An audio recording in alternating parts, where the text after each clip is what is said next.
Entonces, Sí, por favor. Adelante, Remei. vale, pues bona vesprada i gràcies per assistir i participar en aquest interessant debat organitzat per la Unitat d'Igualtat de la Universitat de València dins del cicle dels debats La nau de la igualtat. Tenim al voltant de 2 hores per davant per a escoltar a 3 reconegudes expertes i toterrenys en molts temes, però especialment en els relacionats amb la perspectiva de gènere i en concret en el llenguatge incloent i no sexista. Farem la presentació en castellà, tota la xerrada també en castellà, perquè aquesta s'ha organitzat amb motiu de la celebració del Dia Internacional de la Llengua Espanyola. Aleshores, si voleu, em passi al castellà i faig una introducció neta i us presente a les protagonistes. Este viernes 23 de abril se celebra el Día Internacional de la Lengua Española, una efeméride que nos va a servir o que nos sirve hoy para revisar los usos que hacemos de la lengua y en concreto su uso incluyente y no sexista. Diversas normativas nacionales e internacionales abogan desde hace más de 20 años por realizar un uso no sexista de la lengua, pero aparte de que estas indicaciones hasta ahora no se han seguido, parece que esto provoca además una gran incomodidad en algunos sectores de la sociedad. Podemos pensar que el lenguaje es o no sexista y podemos debatir sobre ello, pero uno de los aspectos más importantes es el uso que se hace de él. Así, remitiéndonos a la cita de George Steiner, lo que no se nombra no existe, se pone de manifiesto la estrecha relación entre el lenguaje y el pensamiento. Pero si añadimos la afirmación de que lo que no se nombra no existe y lo que se nombra construye realidades, vemos que el lenguaje es una herramienta clave para lograr la igualdad. Simone de Beauvoir escribió: sé que la lengua corriente está llena de trampas, pretende ser universal, pero lleva, de hecho, la marca de los machos que la han elaborado. Refleja sus valores, sus pretensiones, sus prejuicios. Y así Teresa Meana también nos recuerda que la lengua es el ladrillo simbólico del patriarcado. Esto nos trae al tema de hoy. Las mujeres en el lenguaje nos conformamos con la elipsis, y para reflexionar sobre todo esto contamos con 3 admiradas expertas que conocen muy bien el lenguaje y, como decía, sus usos. Tienen un amplio currículum que he tenido que recortar para hacer la presentación más ágil y dejar más tiempo para que hablen. Entonces, os las voy a presentar brevemente. Tenemos a María Martín Barranco, que es licenciada en Derecho y es autora de Ni por favor ni por favora y Mujer tenías que ser. Sus especialidades profesionales son la evaluación del impacto de género, el análisis y detección de necesidades en el ámbito de la igualdad y el desarrollo y la puesta en marcha personalizada de medidas de igualdad de género en entidades públicas y privadas. En los últimos 10 años ha sido docente y conferenciante en varias universidades españolas y mexicanas y también ha participado como colaboradora en prensa, tertulias y varios programas radiofónicos. También tenemos a Mercedes Quilis, que es profesora de lengua española, es profesora de la Universidad de Valencia, es una de las 4 profesoras de la Universidad de Valencia que han elaborado la Guía de Comunicación No Sexista presentada en el Instituto Cervantes el pasado 8 de marzo. Y también es autora de la Guía de Lenguaje Igualitario de la Universidad de Valencia. Y por último tenemos a Capitolina Díaz, reconocida investigadora y divulgadora, la conocéis muchísimos, es profesora de Sociología de la Universidad de Valencia, quien presenta hoy el CADI, en honor a su nombre, Capitolina Díaz, por ser la investigadora que propuso la creación de un software, que es una herramienta que permite el uso del lenguaje incluyente en la redacción de textos y disponible ya en la red, y que conoceremos hoy y que nos explicará. Así que, si os parece bien, damos paso ya a María Martín Barranco para que pueda contarnos muchísimas cosas interesantes.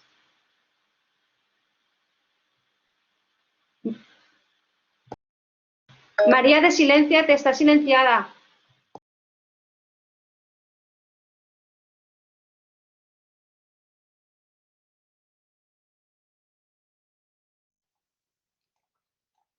Ahora sí, perdón, quería advertiros que estoy teniendo un montón de problemas con el micro y se oye muy bajito, así que tendréis que poner vuestro volumen a tope y acordaros de bajarlo cuando llegue otra persona para que no os estallen los oídos. Una vez aclarado eso, os doy las buenas tardes y quiero daros la bienvenida a todas las personas que os habéis inscrito y estáis aquí. Agradecer muchísimo la invitación de la Unidad de Igualdad a compartir impresiones con estas compañeras tan brillantes. Yo hace mucho tiempo que no me ponía tan nerviosa porque estoy con mujeres a las que admiro muchísimo desde hace muchísimo tiempo. Así que ir delante de ellas ya es toda una responsabilidad y espero estar a la altura. Tanto ellas como yo llevamos muchísimo tiempo trabajando para que las mujeres no seamos solamente una elipsis. Ellas no se conformaron y todas, cada una a nuestra manera, hemos estado trabajando para que las mujeres no seamos solamente ahí un pie de página, ni una exposición independiente un día señalado, ni una actividad específica un día al año, sino parte de lo que el mundo es, de lo que se hace en el mundo y de cómo se cuenta el mundo siempre, para que se vea que las mujeres estamos desde el principio de la historia y aún antes, cuando todavía no quedaba registrado, todos los días y con todas las letras. Y hago mucho hincapié en esto de todas las letras, porque cuando hablamos de mujeres en el lenguaje, parece que nos han hecho creer que estamos hablando solamente de vocales, que estamos hablando de añadir una A y que si queremos incluir un poco más, pues añadimos una B y si el año que viene queremos incluir algo más, quizá alguien quiera poner una I, pero no estamos hablando de eso. Estamos hablando de muchísimo más. Y tú has señalado, Remey, al empezar parte de ese más. Porque no es solamente hablar de elipsis. Cuando sucede una elipsis así en general y sintetizando mucho, se sobreentiende y no se expresa algo o no se cuenta porque es innecesario. Se quiere decir algo idéntico y entonces para no repetir no se pronuncia. Pero somos lo mismo las mujeres y los hombres, son idénticas nuestras experiencias. Es lo mismo decir lo bueno si breve 2 veces bueno y comerte ese es 2 veces bueno que decir los españoles no se preocupan por la violencia de género y no poder saber si son españolas y españoles o solo los españoles de sexo varón. Porque en una elipsis sobreentendemos lo que no se dice. Pero no es esto lo que sucede con los mecanismos de exclusión simbólica que se perpetúan a través de herramientas lingüísticas. Pero, como el nombre de la jornada es voy a aceptar el ISIS como animal de compañía, que es lo que se suele decir, para responder que por supuesto que no nos conformamos con la elipsis. Quizá alguien tendría que justificar antes de nada por qué creen que tendríamos que conformarnos con no ser nombrada. Me parece muy significativo que se nos obligue a nosotras a justificar por qué no queremos estar, por qué queremos estar donde no nos dejan estar. No tendrían que justificar quienes no quieren que estemos cuál es la razón para que no quieran que estemos, porque en mi manera de ver el mundo, no me conformo con la elipsis, porque no me parece que el que algo haya sido siempre así o haya sido así desde hace mucho tiempo sea una razón. Porque no tenemos que conformarnos con una norma que nos discrimina, comenzara en el indoeuropeo, comenzara en la Ilustración o comenzase ayer por la mañana. Si es injusto, tiene que haber una posibilidad de cambiarlo. Tampoco nos conformamos, o tampoco me conformo, porque pienso que las lenguas, todas, y la española también, son lo suficientemente flexibles para nombrar todas las realidades que existen. Y quienes no tienen esa flexibilidad son quienes se erigen en guarda o en policías del lenguaje y nos dicen no habléis así, no habléis así, y ponen las normas lingüísticas por encima de un bien superior como es la igualdad. Y un montón de gente está de acuerdo, la igualdad es menos importante que una norma lingüística, ¿en qué cabeza cabe? Pero es que hay otra razón por la que yo no me conformo. Y yo no me conformo y soy muy irreverente con el orden jerárquico establecido y soy muy irreverente con las instituciones que se resisten a la igualdad y entre ellas las instituciones lingüísticas como la RAE, porque se imagina a alguien a la otra mitad del mundo conformándose con algo. Conformarse no es parte de la naturaleza humana, sobre todo, hombre, te puedes conformar o te tienes que conformar con una enfermedad o con una muerte, no te queda otra, pero con una decisión que se tomó en un momento determinado de hacer una norma de una forma concreta, fuese por el motivo que fuese, no nos podemos conformar. Porque yo creo que cuando nos quieren hacer creer que cambiar la manera de hablar no es una herramienta válida para cambiar el mundo, están negando evidencias que vemos a diario. Evidencias como que, pues no sé, tenemos un Instituto Nacional de Empleo que se ocupa de la gente que no tiene empleo. Y tenemos un Ministerio de Defensa que manda a la gente a la guerra. Las palabras son importantes. Hay tratados de paz que no se han firmado por una palabra y hay guerras que se han desencadenado por una palabra. Sin embargo, cuando hablamos de las palabras que nos nombran a las mujeres, parece que no tiene importancia y ya todo el mundo niega el poder que las palabras tienen. Y se piensan al milímetro las palabras que se van a poner en una campaña electoral, por ejemplo, pero después las palabras no son importantes para nombrarme. Pero sí son importantes, sobre todo porque si no fueran importantes a nadie le importaría que las cambiásemos. Si hubiéramos empezado a nombrar a las mujeres y todo el mundo, incluidas las instituciones que se niegan, hubieran pensado que era una tontería y que eso no iba a cambiar nada, les habría dado igual. Les habría dado exactamente igual. Sin embargo, las investigaciones lingüísticas, y yo no soy lingüista y lo tengo que decir y lo tengo que aclarar siempre, yo soy una apasionada de los diccionarios, apasionada de la lengua. La estudio desde hace mucho, pero a mí de la lengua lo que me interesa es cómo la lengua influye en la manera en la que vemos el mundo. Y esas investigaciones que nos cuentan cómo influye la lengua en la manera de ver el mundo, coinciden desde hace muchísimo tiempo en que las prácticas discursivas influyen en la realidad y hacen un ejercicio de poder, porque quien emite un discurso, quien está hablando, quien cuenta, lo que busca es persuadir a quienes están recibiendo ese discurso. Bien sean creencias, bien sean actitudes, valores, saberes, lo que sea. Pero estamos intercambiando información porque ese intercambio de información cambia el mundo.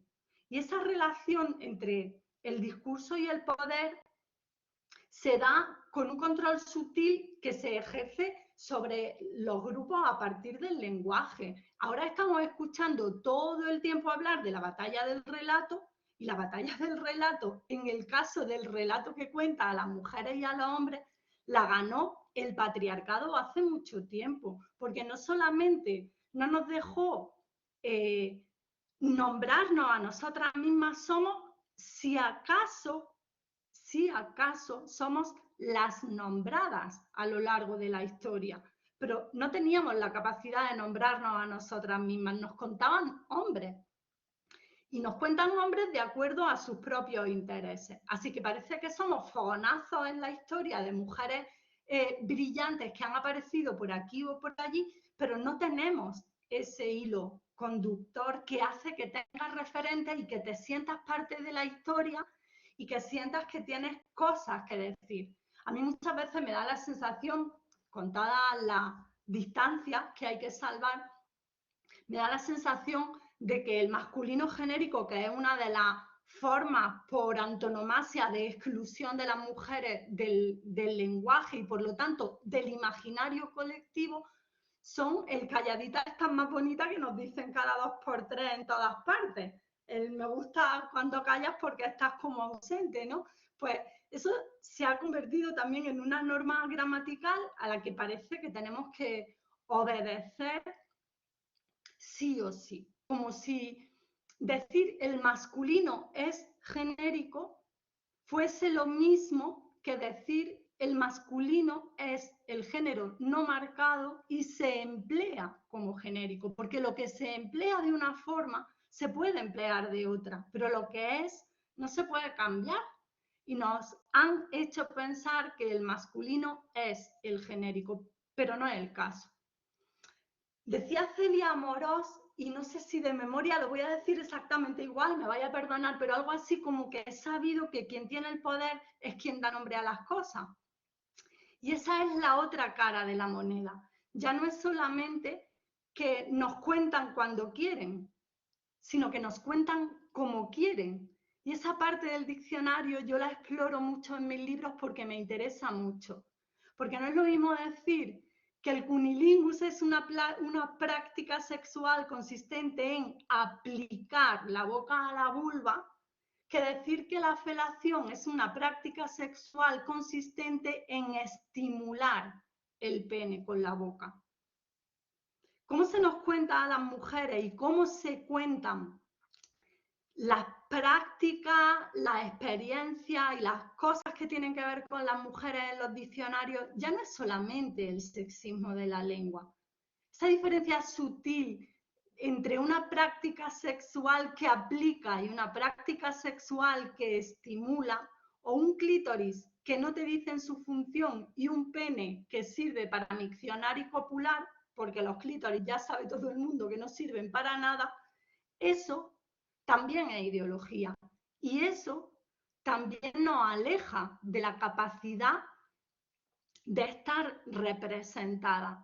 Y eso también es sexismo. Y eso no está en la A, ni está en la O, ni está en el masculino genérico. Y todo eso se nos oculta a través de todas las excusas que las instituciones que deberían acompañar a la sociedad en su evolución y recoger los usos, se empeñan en poner palos en la rueda al avance de la lengua. Porque esto, al fin y al cabo, no es ni más ni menos que una lucha de poderes, pero es una lucha muy desigual. Porque si tú entras al boletín oficial del Estado, por ejemplo, en el boletín oficial del Estado hay un apartadito en el que te lleva al diccionario jurídico de la Real Academia, no te lleva al Aranzadi. Y cuando hay una oposición y hay un dilema sobre una palabra en una pregunta, se guían por el diccionario de la RAE, no se guían por el diccionario de María Moliner. No es que yo tenga una inquina especial a la RAE, es que me obligan a aceptar su norma. Es la que me enseñaron en el cole, no me dieron alternativa al masculino genérico, no me dieron una alternativa a una regla que fuese, por ejemplo, de concordancia por cercanía. Nadie me la ofreció. Decidieron que las normas eran una y lo mismo que aprendemos unas, aprendemos otras, porque yo aprendí unas preposiciones que ya no son, y unas conjunciones que ya no son, y unos tiempos verbales que ahora se llaman de otra manera. ¿Se ha acabado el mundo? ¿Se ha destruido la lengua? No. Lo que pasa es que hay un grupo que está alineado con el sistema establecido. Yo no digo premeditadamente, aunque lo pienso, pero como no lo puedo probar, pues simplemente me imagino o pienso que es la inercia de las instituciones, sobre todo de instituciones muy antiguas que ya llevan una carga de trabajo y una carga de funcionamiento antidemocrático y antiparitario y opaco desde hace muchísimo tiempo, ¿no? Pero a esas instituciones se reservan el monopolio de decir que se nombra y que queda recogido en ese corpus por excelencia y que no. Y casualmente se incorporan con mucha rapidez términos que son denigrantes para las mujeres y se incorporan con mucha lentitud los términos que no tienen que ver con los hombres o que los denigran, o al revés, los términos que benefician a los hombres se incorporan rápidamente, como modisto, que ¡chum!, empezó a decirse. Y a mí me preguntan, pero es que ahora con el lenguaje inclusivo vamos a tener que decir periodista. Pregúntale a la RAE que metió modisto, no lo metí yo. ¿Por qué modisto sí? Y si ahora yo dijera periodista, todo el mundo diría que es una locura. Modisto tampoco se usaba masivamente y ahí estaba modista. Sin embargo, ha entrado en la última edición del diccionario muslamen. ¿Tú te crees que muslamen, que es como de película de Alfredo Landa de los años 70, haya entrado en el diccionario en el año 2018 o 2017? No tiene ni pies ni cabeza. Así que yo creo que son las instituciones las que dicen quién tiene el derecho de nombrar y quién tiene el derecho de definir.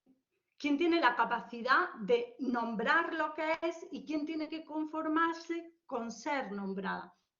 Y en este caso, quienes tenemos que conformarnos con ser nombradas, con ser habladas y no con hablar, se supone que tenemos que ser nosotras.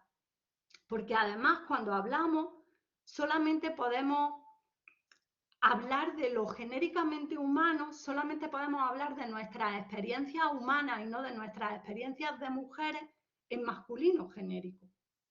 Entonces, oye hablar a escritora y dicen uno mismo como escritor, porque si dice una misma como escritora, parece que ya ella sola se está poniendo en esa casilla de la literatura femenina, que al final es lo mismo. Está un hombre escribe sobre hombres y está haciendo literatura universal. Una mujer escribe sobre mujeres y está haciendo literatura femenina. Pues pasa igual. Para nombrarnos tenemos que utilizar el género marcado, que a mí me recuerda a la marca de Eva, la tenemos que llevar, la marca del pecado original, pues la arrastramos también a la gramática. Somos el género marcado y entonces el femenino solamente sirve, en el caso de las personas, el género marcado, el género gramatical marcado, el femenino, solamente sirve en el caso de las personas para nombrar a las mujeres. Y el masculino, pues para los hombres y para el ser humano. No es que yo esté confundiendo sexo y género. A veces me pregunto, porque nos lo dicen mucho, si esa supuesta confusión del sexo y el género no se habrá tenido desde siempre y no será solo cosa de las feministas, porque yo pienso en que el barco es lo grande y la barca es lo pequeño. El árbol es el total y la fruta es lo que se produce. Y está hablando de un cometa, y un cometa es, hay un astro y en el cielo escuché qué bonito, y una cometa es una cosita de papel con un hilo. Y dices el crisma y es culto, pero dices la crisma y es vulgar. ¿Quién está confundiendo el sexo y el género desde que el diccionario existe? ¿Las feministas? Porque esas definiciones no las ha hecho el movimiento feminista, esas las han hecho los señoros de la RAE tan ricamente, porque estaban ahí antes de que entraran mujeres. Y todo esto que es divertido de contar con ejemplos y que lo va hilando así, dices, bueno, vale, te puedo poner ejemplos de lo contrario, por supuesto. Sobre todo tienen importancia, no ya tanto cuando vas a mirar el diccionario, que no estamos todo el día mirando el diccionario para hablar, eso ya lo sabemos. Y cuando consultamos, no siempre consultamos el de la RAE. Lo que pasa es que para las mujeres las consecuencias de ser nombrada o de tener que irnos al masculino para nombrarnos no son pequeñas. Se nos anula de la historia y cuando pasa eso, lo que pasa es que se produce una exclusión simbólica que hace que las mujeres desaparezcamos, estemos aniquiladas simbólicamente del imaginario colectivo. Y tú imaginas un grupo humano y salvo que nombres a las mujeres, rara vez te imaginas a mujeres. Y cuando te hablan del hombre de Cro-Magnon, pues tú piensas en un hombre, no en un ser humano racional, varón o mujer. Pero es que además, para todo se ha tomado esa medida androcéntrica, ese hombre como patrón de lo humano, y cuando hablamos de las grandes hazañas de la humanidad, son las grandes hazañas de los hombres. Incluso medimos el tiempo de una forma muy patriarcal, por las guerras, por las conquistas, por los territorios que se ganan y se pierden, y no por otros hitos que han sido fundamentales para la humanidad. La forma de ver el mundo masculina ha dejado de ser masculina para ser la forma de ver el mundo. ¿Eso es culpa de la lengua española? Obviamente no. ¿Pasa en todas partes, aunque hablen otro idioma? Sí. ¿Por qué? Pues porque todas las lenguas tienen mecanismos sexistas, pero no tienen por qué ser los mismos. Tú puedes ser sexista con un masculino genérico y tú puedes ser sexista con un neutro, porque tus mecanismos sean diferentes. Eso de decir, ah, ya, pero es que hay lenguas que concuerdan en femenino y siguen siendo sexistas. Bueno, ya, es que encima vamos a esperar que todos los idiomas, todas las lenguas tengan los mismos patrones de exclusión que tiene el español. Eso ya es un ombliguismo que es de la marinera, ¿no? Así que yo soy muy irreverente por eso. Yo soy irreverente porque yo era la fan número 1 de la RAE, una amante del diccionario. Bueno, por deciros, era hasta fan de Javier María, no os digo más. Pero A mí me encantaba el diccionario, a mí me gustaba leer el diccionario. Yo en mis ratos libres desde niña leía palabras.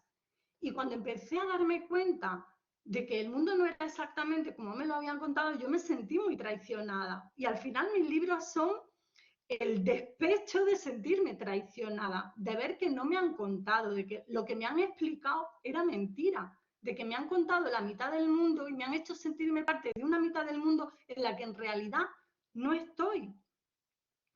Y lo que intento hacer con irreverencia, porque, pues ya lo digo, porque me parece que una forma de desestabilizar el poder es no tomarlo en serio. No tengo más remedio que hablar de la Real Academia Española y de su diccionario, porque me los meten por las narices y también porque nadie del diccionario anagrama, si existe, que no lo sé, me ha venido a la cabeza no sé por qué, por no decir el nombre del que coincide con un partido ultraderecha, pero nadie de un diccionario cualquiera viene a decirme no hables así. Solamente vienen a decirme no hables así, que es ridículo, no hables así, que está mal, no hables así, que quieres destruir el lenguaje, la gente de la RAE.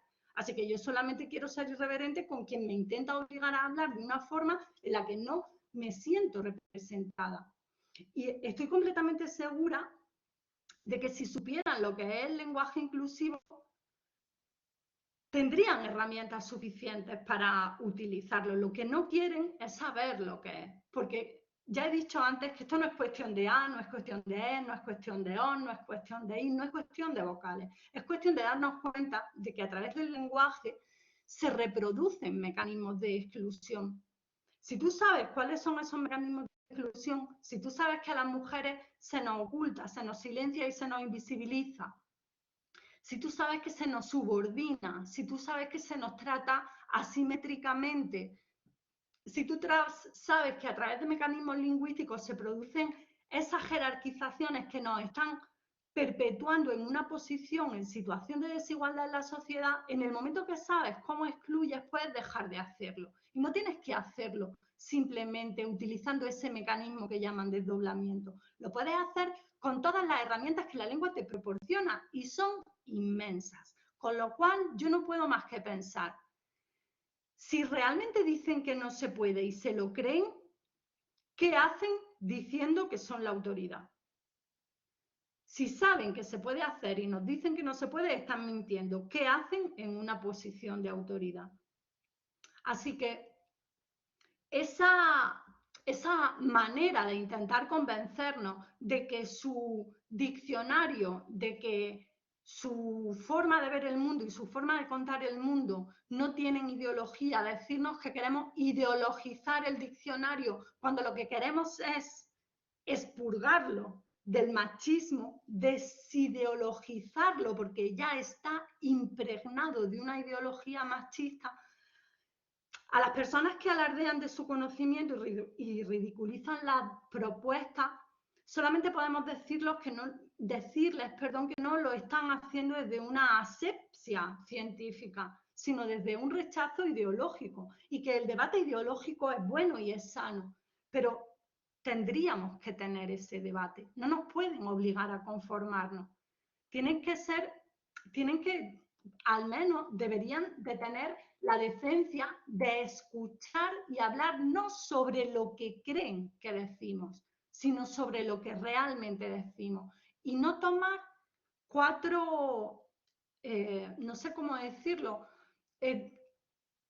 discursos o 4 usos mal empleados del lenguaje inclusivo para decir que eso es el total. Porque es como decir que una persona que habla español pésimamente, utilizando muletillas todo el tiempo, hace que el español sea un idioma terriblemente feo, o terriblemente malo, o nefasto para la comunicación. No pueden tomar el mal uso como el total de lo que el lenguaje inclusivo es. Deberían enterarse de lo que es y después hablar.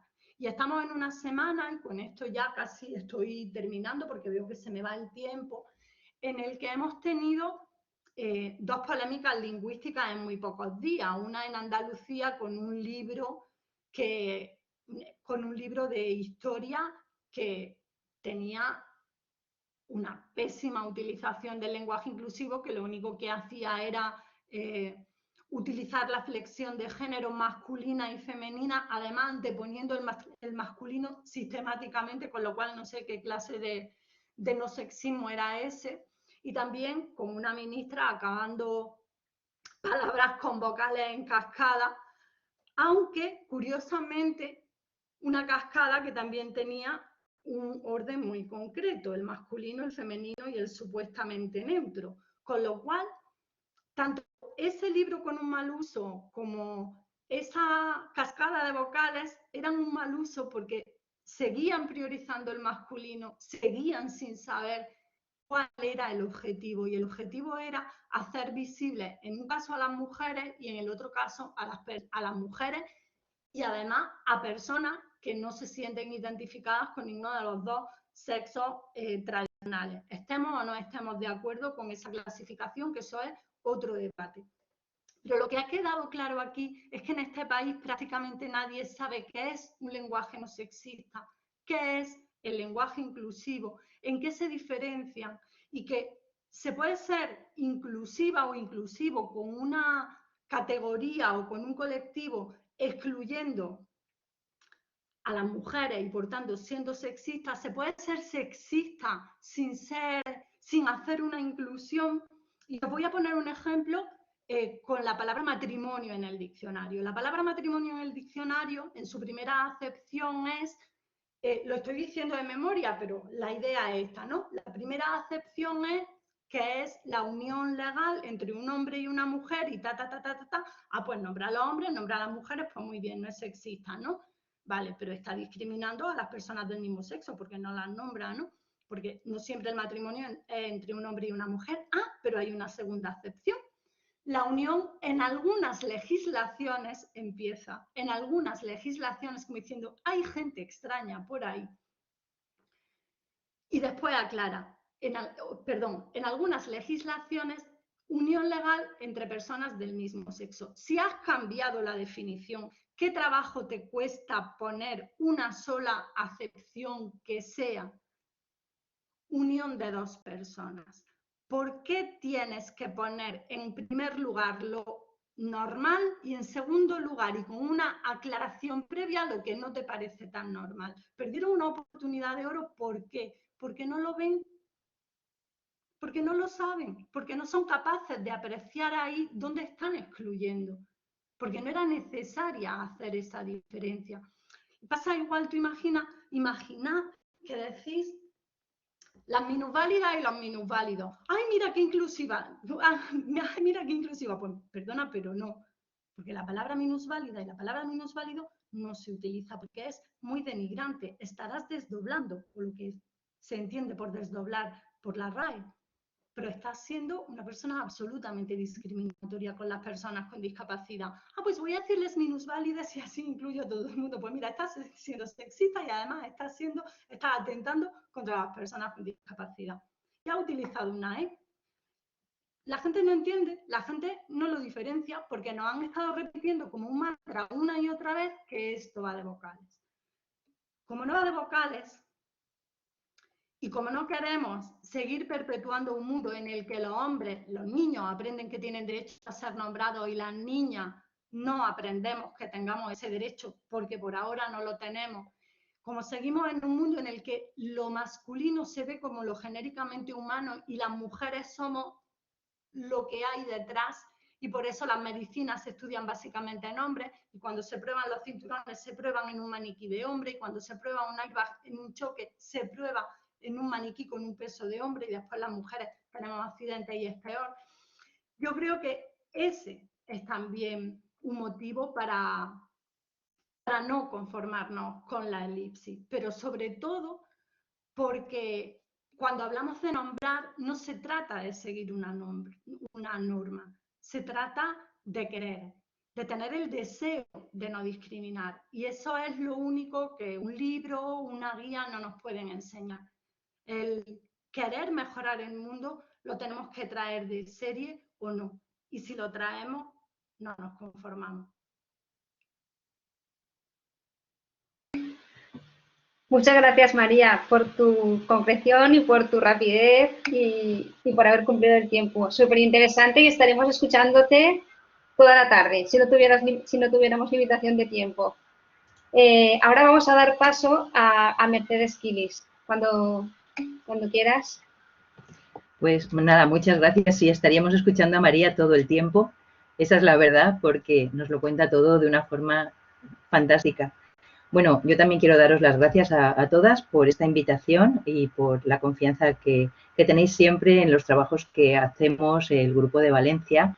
Y en este caso voy a presentar en nombre de mis compañeras la última guía que ha salido. Ya has dicho antes que también somos autoras de las guías de la Universidad de Valencia y de otros trabajos relacionados con perspectiva de género, en muchas otras instituciones, en el Ayuntamiento, Diputación, etcétera.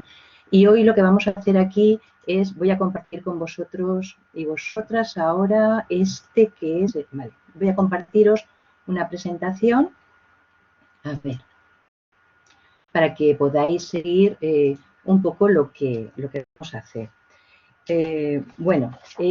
Vamos a presentar, como os digo, la última de las obras que hemos confeccionado, es esta guía de comunicación no sexista del Instituto Cervantes.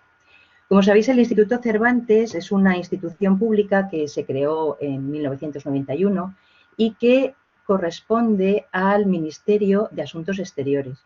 Por lo tanto, su función es la de la divulgación de la lengua y la cultura española en el mundo. Esto la separa un poco de otros modelos de instituciones, como son la RAE, que tienen otros objetivos. Pero también el Instituto Cervantes tiene una parte muy, muy importante en cuanto al tipo y al modelo de lengua que se difunde en esas 88 ciudades, 45 países, en fin, en la extensión enorme que tiene. Ese interés por esta lengua española y cómo se enseña hizo que hace ya algunos años la directora de este instituto, Carmen Cafarell, pensara en la preparación de una guía de comunicación no sexista, en primer lugar para uso interno, pero después también para el uso más generalizado en esta institución, en el Instituto Cervantes. Y preparamos una el año 2011, que bueno, quedó un poco en el olvido. En el año 2012 cambiaron muchas cosas en este país, entre otras, pues también cambió la dirección del Instituto Cervantes, que pasó a corresponder a Víctor García de la Concha, el 28º director de la Real Academia Española. Y bueno, también por una serie de circunstancias parece que este asunto, del que no voy a hacer más comentarios, quedó un poco arrinconado.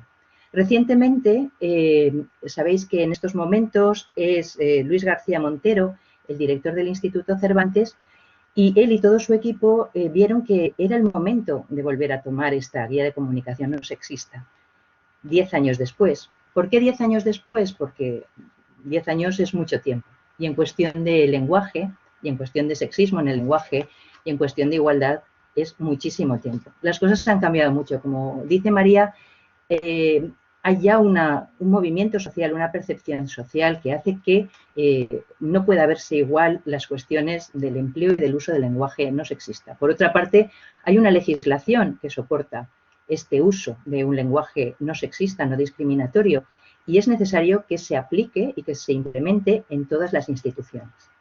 Os voy a presentar al grupo que formamos la redacción de la guía. Ahí nos tenéis a todas muy sonrientes.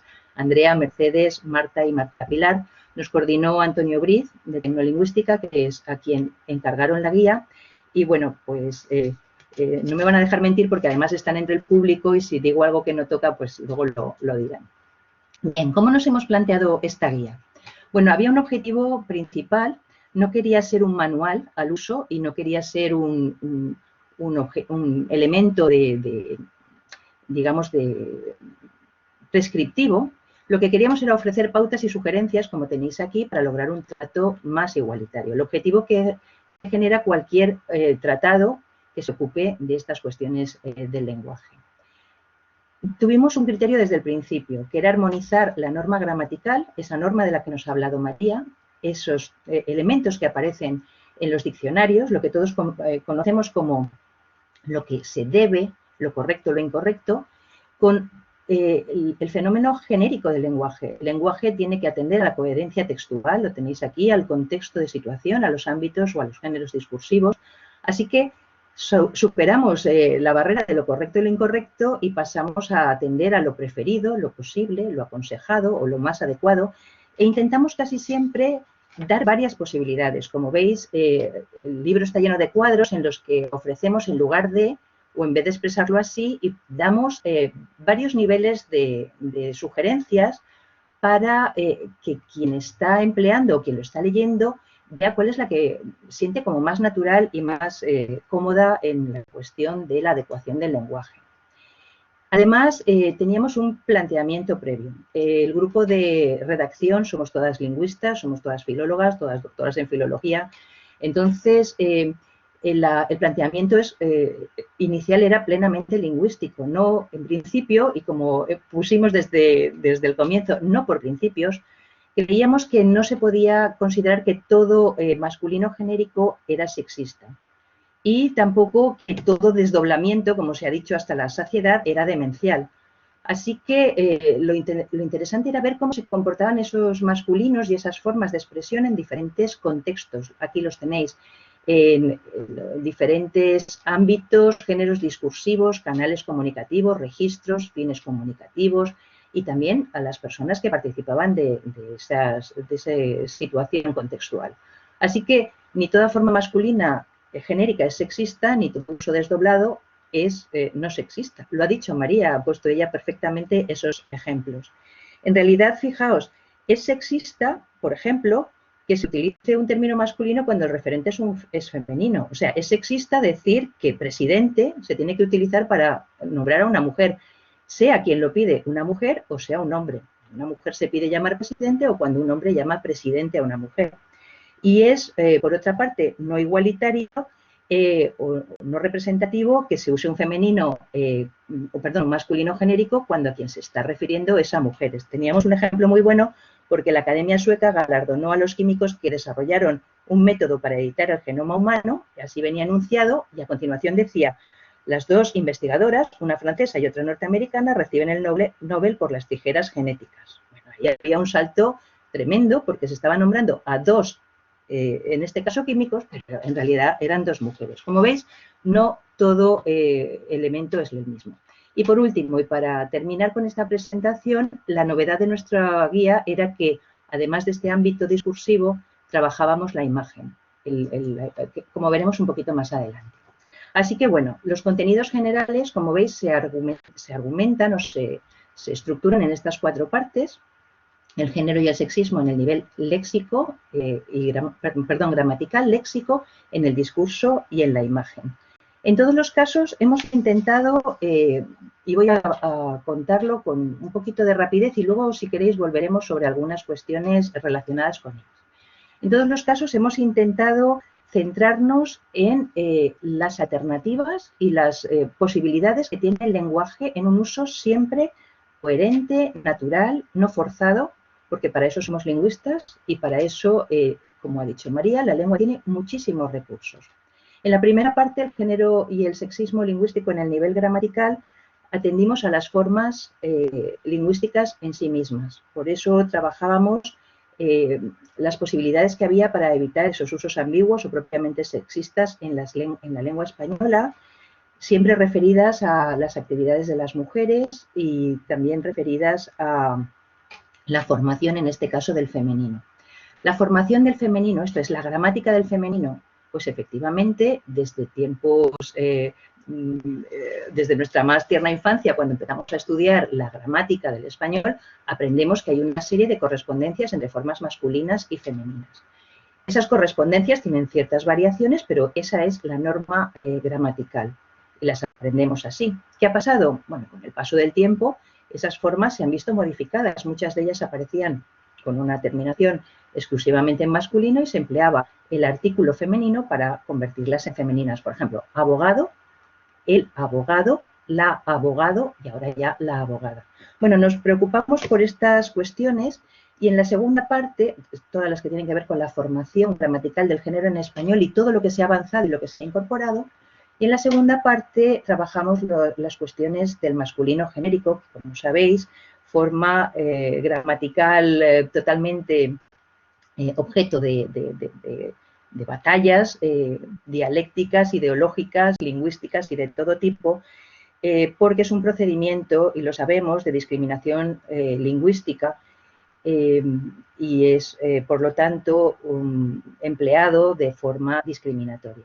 Bueno, en este segundo apartado también vimos cuáles eran algunos contextos no sexistas del masculino genérico, y los voy a comentar más adelante porque parece ser lo que más llama la atención, que no estemos en contra de todos los masculinos genéricos, y después una revisión de todas las posibilidades que nos ofrece la lengua para evitar ese uso sexista, ahora sí, del masculino genérico.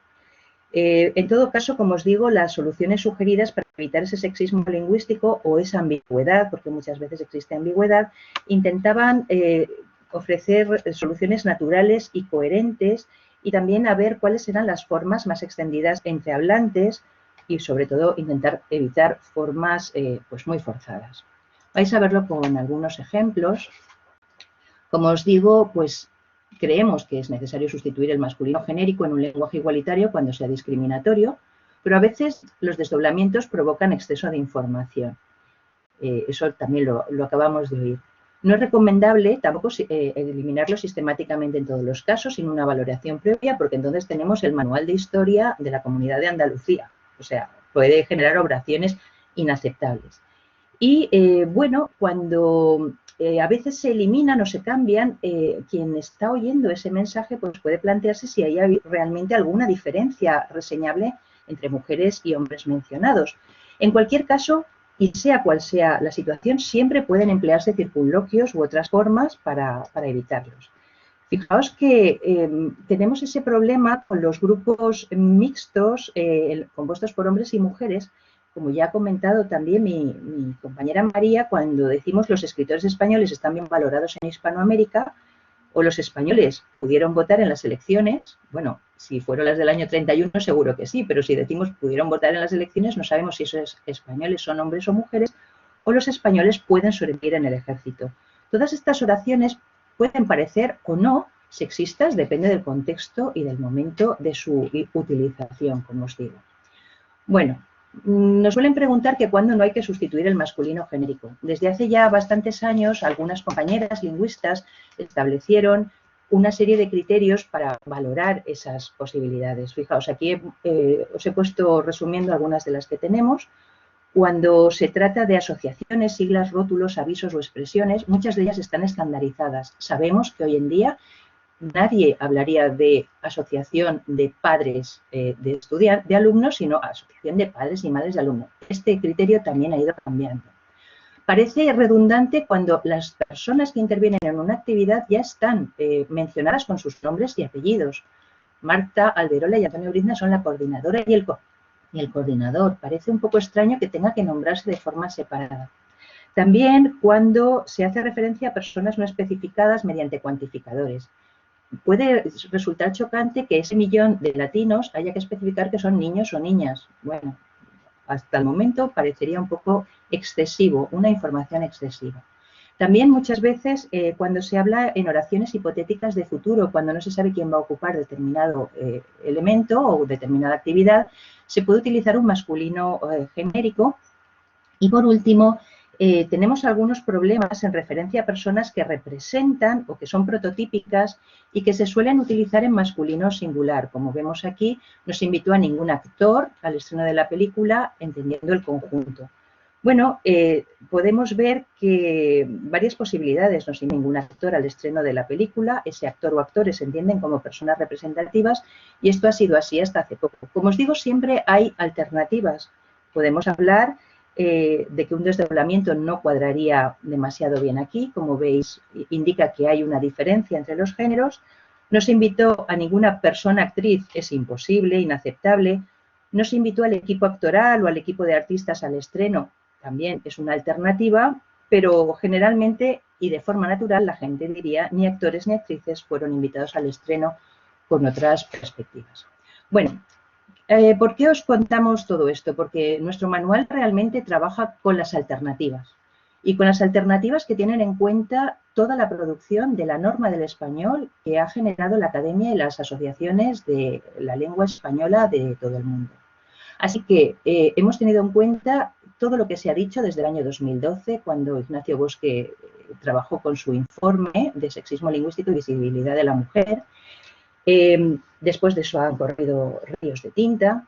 Hemos visto cuáles han sido las últimas aportaciones de la academia, no solo en su libro de estilo de la lengua española, que dedica escasamente una plana a tratar el tema, como en un informe específico que se publicó el año pasado, en 2020, de la academia. ¿Por qué? Bueno, pues porque realmente creemos que es necesario establecer un diálogo con lo que dice la academia, porque es la generadora de la norma, atender a sus objeciones y presentar las alternativas. Creemos que se debe conocer precisamente lo que propone la academia y, como dice el prologuista de nuestra obra, entramos en un diálogo, aunque no siempre aceptamos, y esto es así, que no hay alternativas cuando la academia dice no. Bueno, la segunda parte de la obra trata sobre los aspectos léxicos, formas léxicas, fraseológicas que pueden transmitir ideas o valores que menosprecian o incluso que discriminan a las mujeres. Antes estaban saliendo por ahí en las burbujas algunas de ellas, ¿no? Así que trabajamos todas estas formas, también las formas de tratamiento igualitario y el sexismo en expresiones y fórmulas fijas. Os voy a poner un ejemplo de cómo los tratamos en el texto, casi siempre a través de cuadros muy sencillos. Aquí veis algunos casos en los que hay asimetría en la forma masculina, con determinadas terminaciones, él o la asistente frente a la asistenta. También algunas de estas formas discriminatorias, vejatorias de las mujeres en forma masculina, como tenéis aquí. Y también algunas palabras que son vacíos léxicos. Por ejemplo, ¿cuál es el masculino de ninfa? Pues no tenemos. Pero algunas son muy curiosas.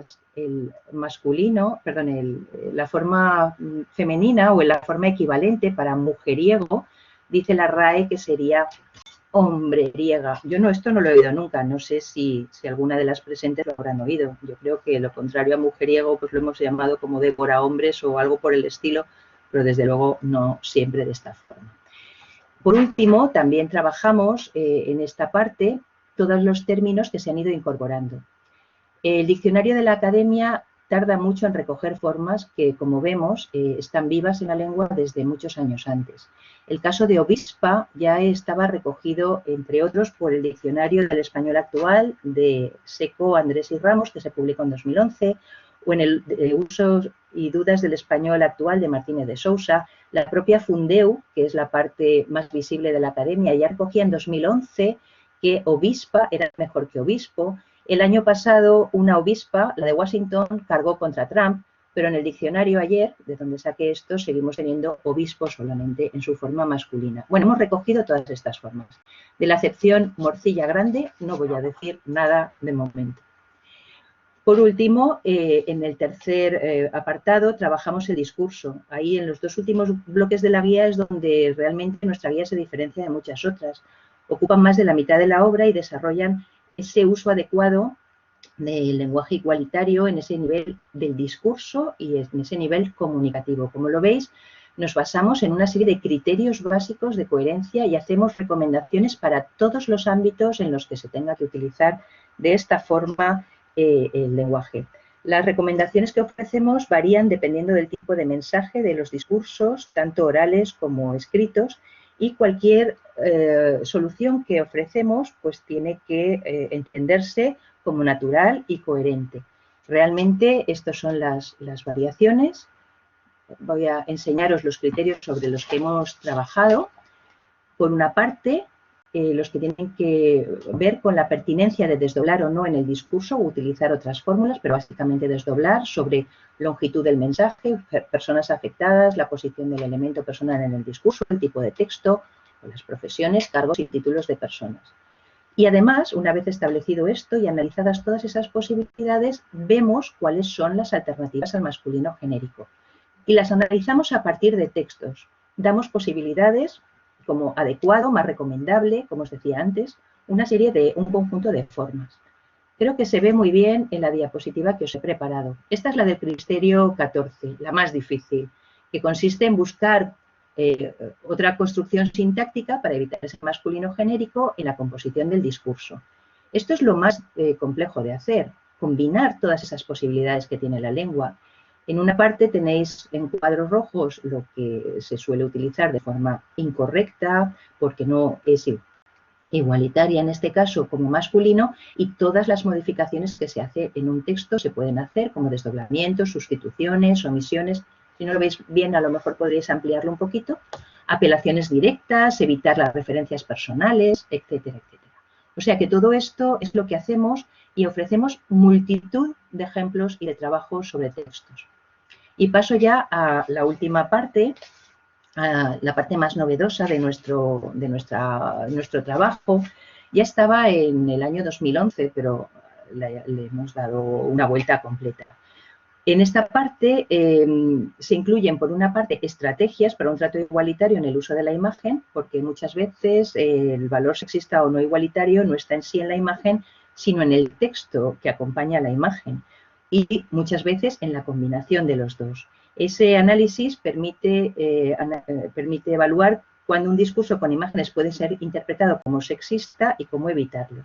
La segunda parte trabaja sobre los roles y los estereotipos en los que está situada la figura de la mujer, como ama de casa en relación al varón, etcétera, etcétera. Y por último se hacen una serie de recomendaciones de uso no sexista en la imagen en determinados ámbitos.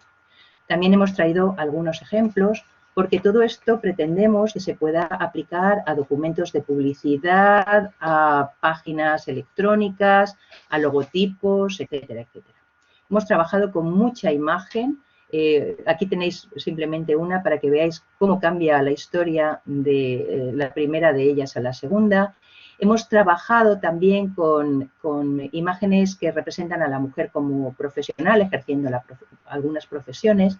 Hemos trabajado con los propios textos del Cervantes, mostrando que ligeros cambios no estropean un buen eslogan. El del Cervantes dice: "Bienvenidos a un mundo que habla español".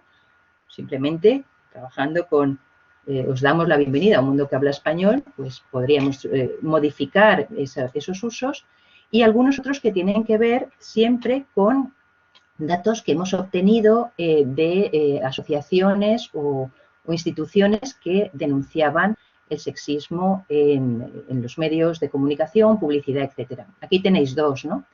Uno que se refiere a la venta de coches de segunda mano o kilómetro cero, que decía: sabes que no eres el primero. Claro, esto en sí mismo no es sexista, pero si vemos esta primera imagen frente a esta otra, pues podemos establecer determinadas asociaciones.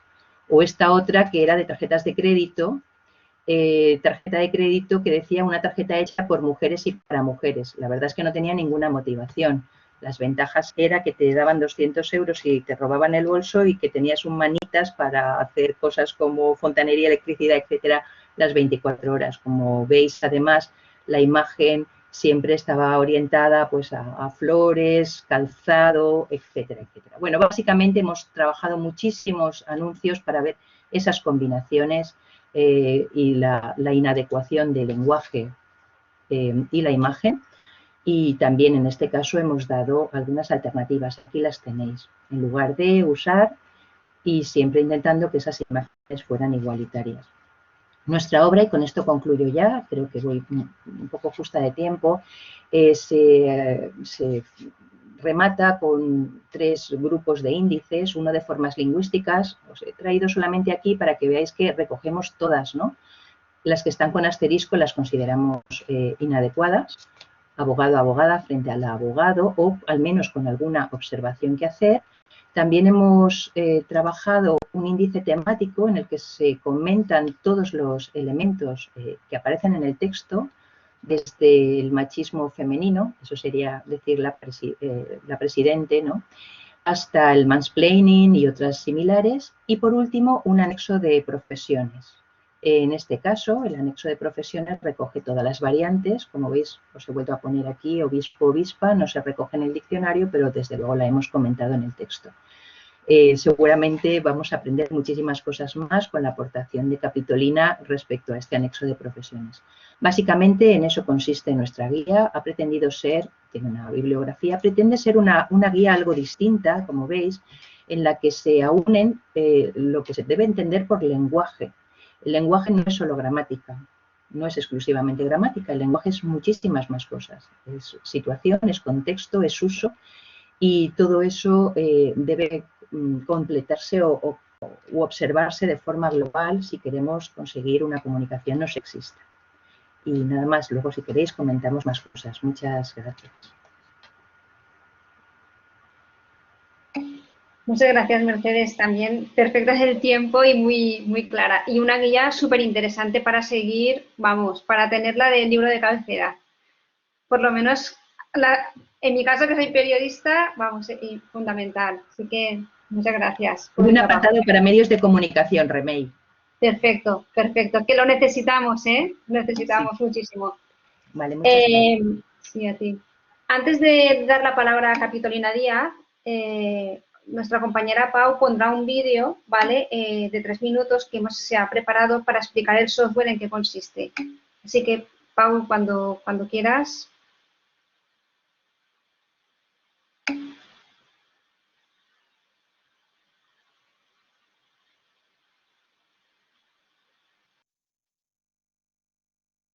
¿Por qué creamos CADI? Bueno, primero, lo que no se nombra se invisibiliza.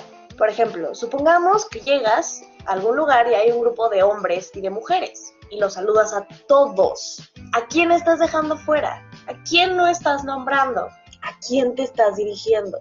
Problemas en el lenguaje sexista. Encabezando la lista, invisibilización y androcentrismo.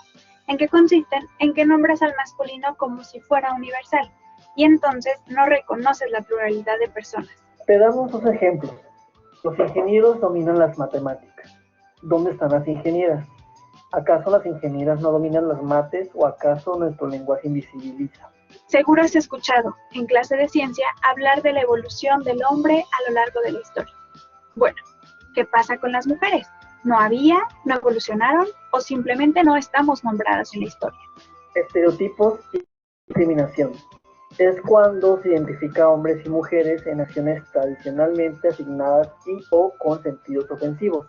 Por ejemplo, se solicita firma del padre o tutor, y las madres o tutoras no existen, o sus firmas no valen, o cómo sería. Además, la asimetría. Esto es que a las mujeres se nos identifica en relación con los varones, mientras que a los varones por su cargo mismo. Por ejemplo, el arquitecto Zavala y su esposa. Vayan, que fuera su corbata, ¿no? Otro súper común, orden de presentación. Cuando el masculino suele ponerse antes que el femenino, colocando este último como secundario. Por ejemplo, chiquillos y chiquillas, o agradecemos a todos los alumnos y alumnas. Asociaciones peyorativas. Claro que no sabemos más de una. Son palabras en femenino ofensivas que no tienen correlación en lo masculino. Por ejemplo, la entrada bruja en uno de los diccionarios más reconocidos, el de la RAE, aparece como mujer de aspecto repulsivo o mujer malvada, mientras que en la entrada brujo masculino siempre refiere a un hechicero, nunca a un hombre malvado. Vacíos léxicos. No hay palabras para describir ciertos atributos en mujeres ni ciertos en otros hombres, lo cual tiene que ver con los roles de género asignados. No hay equivalente en gallardo para mujeres. La RAE define el adjetivo en el masculino como valiente o airoso, pero en el femenino lo coloca aludiendo a la danza. ¿Coincidencia? No lo creen. Primero, debes ingresar al sitio www.lenguaje-incluyente.ibero.mx. Al entrar, escribe el texto que deseas que se traduzca en el recuadro de arriba.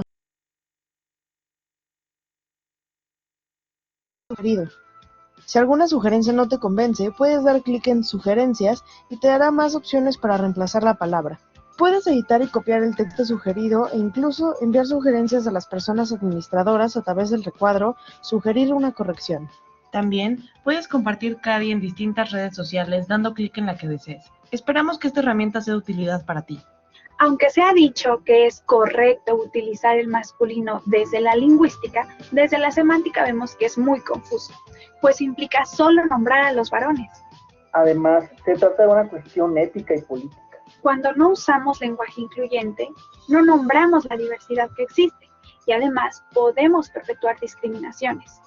Es importante reconocer y enunciar. CADI te ayuda a hacer un mundo justo desde la lengua.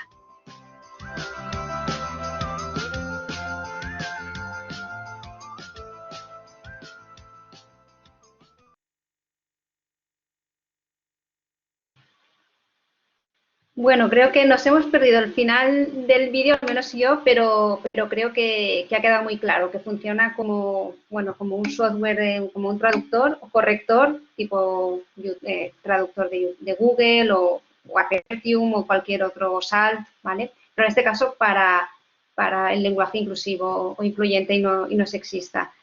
Si os parece, ahora vamos a dar paso a Capitolina Díaz y así que nos ilustre y que nos hable sobre el software que está inspirado en su nombre.